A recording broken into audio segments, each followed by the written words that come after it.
কি গো, কি দিয়ে ভাত খাচ্ছ? কি দিয়ে ভাত খাচ্ছি? এই যে এই থালায় ভাত নিয়েছি, আর এই যে ইলিশ মাছ ভাজা আর ইলিশ মাছের তেল। সর্ষে ইলিশ কোথায় গেল?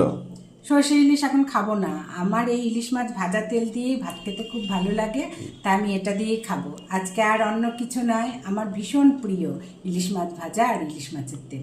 তাই এখন এটা দিয়ে আমি খাবো, আর পরে রাতে খাবো খুনি। ঠিক আছে, ঠিক আছে, মন দিয়ে খাও। আর খাবারটা কেমন হলো একটু রিভিউ দেবা?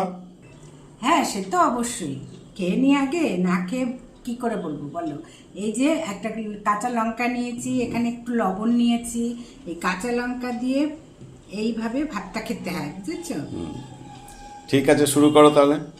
এই তো শুরু করছি। আচ্ছা, আমি আবার ইলিশ মাছ এক হাতে কাটা বাছি আর এক হাতে খাই, কারণ কি বলতো, না হলে আমার গলায় ফুটে যায়। এই যে নিয়েছি, এবার ভাতটা নেব। ঠিক আছে, খাও।